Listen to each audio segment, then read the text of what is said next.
The nomad in Nomad Capitalist does not mean that you have to constantly be traveling the way I do. You can go and live in one place as a nomad capitalist, and that's perfectly fine. But one question people have asked is, what if I choose just one place to go to, and that place goes the same wrong direction as the country I'm leaving 10 or 20 years from now? What do? I'm going to tell you. The comment that inspired this was one that says, this is the one thing that bothers me about moving to another country. In 8 to 15 years, the poo-poo is going to hit the fan eventually. And so what we hear from is folks in countries where they're paying more taxes than ever, they're getting less for it. They're basically paying 5-star hotel prices for the 3-star hotel, as we've said before. And they are watching their freedoms go away. They're watching the government not care about them, and even the government making more demands. We're going to conscript your children into the military. We're going to impose new security regulations on you. And they're saying, hey, I want to get out of here, but what if the next place goes the same way? Now, we've answered this to some extent, where I've said, until you experience life in some of these lower touch countries, you may not entirely understand what the culture is in those places. I think there's plenty of places and plenty of people in the world where they don't want to bother you. That has really become a hallmark of the legacy brand countries like the US, Canada, Australia, like the UK. I will tell you, flying all around the world, there are no countries' airports that I am more stressed out in than the US, where I no longer go, and the UK, which I generally try and avoid if I'm just laying over. You go through the airport in Kuala Lumpur, where Nomad Capitalist Live is held. My goodness, it's so much of a different experience. And I think that speaks to the culture. I think, and I've said this for a decade, culture matters. Culture is what drives political change. And if a country like Malaysia or any of the other countries that we talk about here are moving in the right direction, why would that culture go away? Why would the light touch? Why would the, hey, let's just leave you be? Why would that change? The reason that some of the laws are getting tougher in a place like the legacy brand countries is they are more and more desperate. The people feel less and less wealthy. There's more and more competition around the world, and it's finally hitting the legacy brand countries. And that's contributing to not only financial issues, but social unrest and what's going to happen politically. They're going to make more demands. The government has to come and be more heavy-handed. They have to take more of your money. So momentum in the right direction plus good core culture is a positive. And so that's why I've said there is going to be somewhere that you can go. The idea that every country has ever treated its citizens the way the United States does is simply wrong. It's just not something that most countries do. And I've talked to Americans who've been through the ringer of the legal system in a way that when you tell other people in other countries, even in parts of Europe, they're like, how is it even possible? So understand that if you're in a legacy brand country, it's already operating in a much more heavy-handed way than other countries ever have. Now, that's not to say that some countries can't change, that they couldn't adopt some of the things that the country that you're in is doing. Again, I think culture matters. But what happens if where you go, things get bad in the future? And we had a speaker last year at Nomad Capitalist Live, Stephan Livera. His parents moved from Sri Lanka to Australia for more opportunities. And he grew up there, but during the pandemic, he saw that Australians could not enter or leave their own country. He thought that was ridiculous. He's an investor in Bitcoin. He thought Australia's tax policies were ridiculous. And he made a decision that very few children of immigrants do. He left and he moved to Dubai. Most children of immigrants have this sort of guilt, in what I've found in my experience, where, hey, we moved here, we had to sacrifice, why aren't you staying here? And his answer was basically, well, I appreciate your coming here. It gave me opportunities that I probably wouldn't have had in Sri Lanka. But now, things have moved. And he doesn't feel like, oh my goodness, I was barely born in Australia, but now I'm in Dubai. Oh, how much palavering can there be? He's like, listen, there was a better opportunity and I went there, and now I'm happy there. And he lives full-time in Dubai. He is not moving around. That's what works for him. And what he talked about at Nomad Capitalist Live was the concept of home country bias. We have this bias that our country, even though we have concerns about it, that things will always work out. But when we look at a country where we don't have that home country bias, somehow one little thing goes wrong and we figure it's all going to collapse in a heap. You know, we see a protest in our country, oh, yeah, it's just people protesting. We see a protest in some other country and it's put on the front page of the news. Oh my God, that place is unsafe. Right, well, you understand how things don't work in your country, but that doesn't mean your country is more safe, more efficient, more anything. And so First of all, I think you can probably judge certain places that will continue to do well, at least into the next generation. And so just as Stephan Livera realized, if you can get one generation out of a country and that can be an opportunity, one generation isn't that bad in the grand scheme of things. If you look at places like Singapore, for example, I recently watched an interview with the departing prime minister, and he talked about tax policy. What a well-spoken explanation of why Singapore has lower taxes, why they still provide services to their citizens, the problems that Europe has. Go and watch the interview with the former prime minister of Singapore. It, to me, shows why Singapore has a bright future. Singapore will have some problems. I mean, it's an expensive place to live. Some people don't like, immigration as much. And by the way, that's why you should have gotten in on Singapore 10 years ago. We wrote in the early days of nomadcapitalist.com, I think in 2013, we said Singapore is not going to be easy to get a residence permit much longer. They have enough talented people. So I think Singapore is a good bet. The UAE may become overbuilt. They have so much land. They may build too much. People may come and go, and some of the real estate may not stay at the current prices. But, the UAE is a place that's going in the right direction. They've decided to listen to people who are smart in certain areas from all around the world. They don't hire political hacks to run their country. And you may not like their system, but listen, you look at the countries in the Gulf. They are not democracies. They are monarchies. And they have thrived as a result of people making smart decisions and taking advice from smart people. Maybe some of those places in the Gulf will become overbuilt. They're building a lot. Maybe some people don't stay. They go back to their country eventually. Who knows what will happen? But I think those countries want to become more and more relevant. The UAE is one of the big ones. You're seeing Qatar, to a lesser extent Saudi Arabia is trying to come online. I'll tell you, even in Bahrain, for example, one of the more liberal states, I go there, that just feels like a place where just people don't want to bother you as much as they would in the US in many different ways. And I also don't think that the Cayman Islands, where taxes are just kind of anathema to them, the Bahamas, those places probably aren't going to descend into chaos. So you can make the choice to go to places and say, hey, this place has a pretty good runway.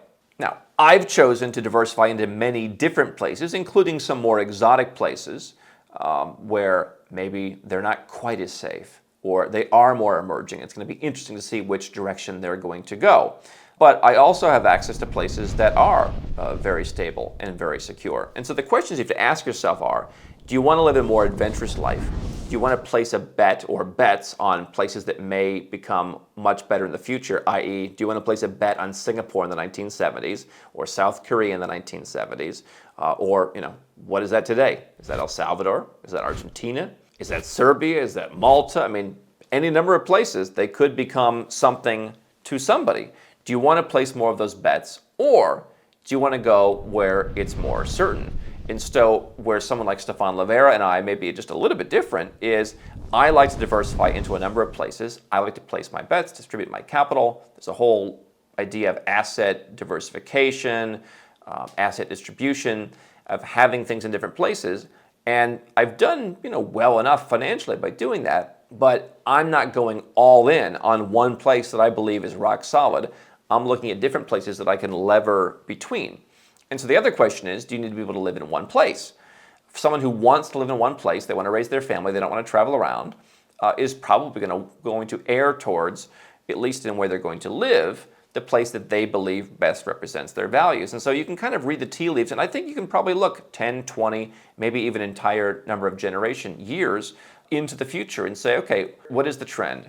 When you spend some time in the place or when you work with someone who knows the vibe of the place, what is the next 10 years in the UAE going to look like? And I think you can look at that. For me, spending time in places like Bogota in Colombia, do I know what the next 10, 20 years is going to be?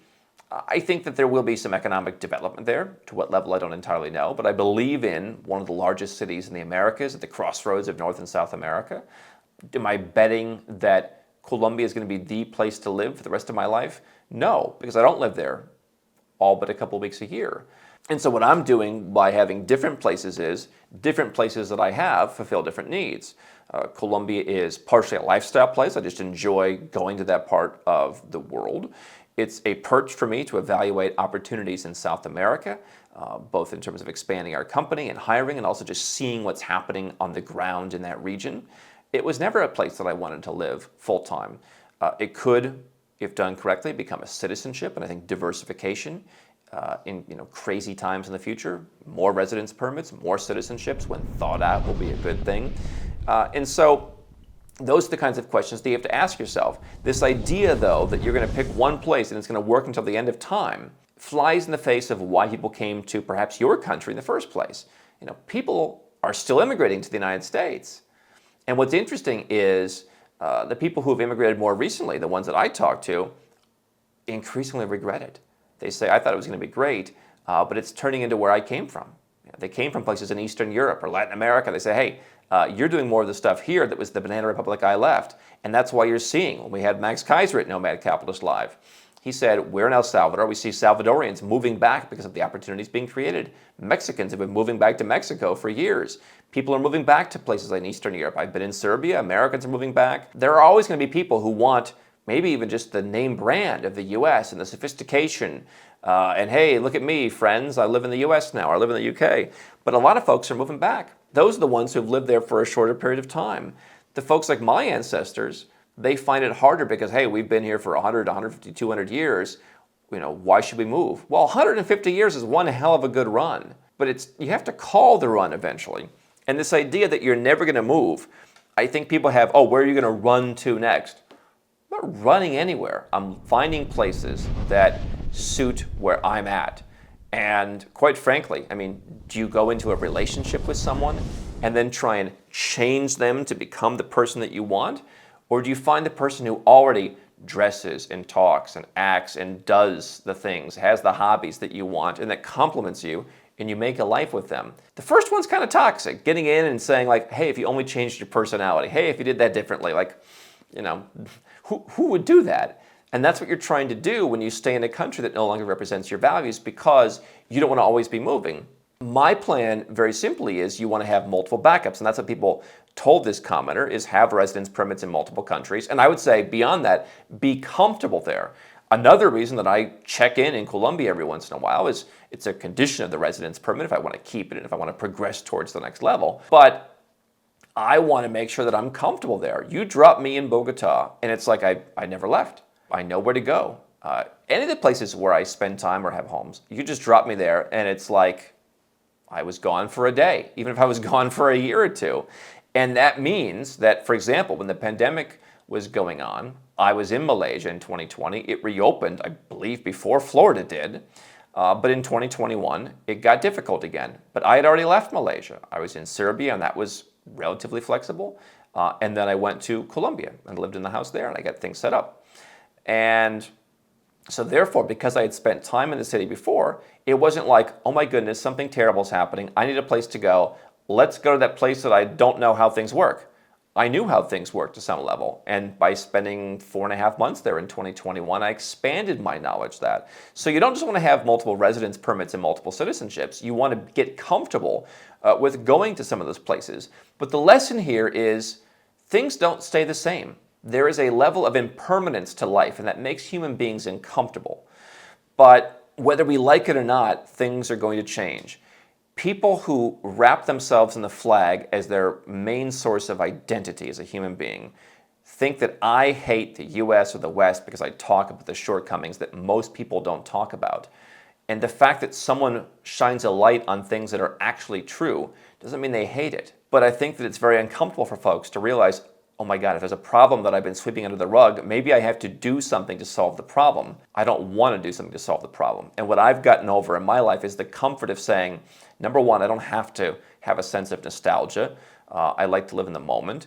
I like to be forward-facing. I can take lessons from the past. I can occasionally look back and say that was a nice moment, but I don't have to go to the same sandwich shop that I went to as a kid to feel like my life is fulfilling. And I can also accept the fact that things change, life is impermanent, and we have to adapt with it. If you're a successful entrepreneur, you can't just keep, banging the hammer down and thinking that nothing's ever going to change. You have to adapt with the circumstances. Markets change, people change, societies change. And so you want to have multiple options. If you want to live in Dubai and that's your full-time place to live, or if you want to live in the Cayman Islands, or you want to live in Singapore, you want to live in wherever, fine. Have a passport somewhere else. Have some money somewhere else. Have residence permits somewhere else, and go there occasionally. Be comfortable with them. And you can rank What's the first place I'm going to go? What's the next place I'm going to go? But this is why I tell people, don't put all your eggs not only in one basket, but don't put all your eggs in a similar kind of basket. If you are an American and you want to move to tax-friendly Ireland and you want to get citizenship and you want to speak your own language, that's great. Understand, Ireland's a lot closer to the United States than Malaysia or Egypt or Uruguay, and you should have some exposure to different kinds of places. When I tell, particularly Americans, hey, here's Turkish citizenship, for example. That's too different. You kind of want different because when one yings, another might yang.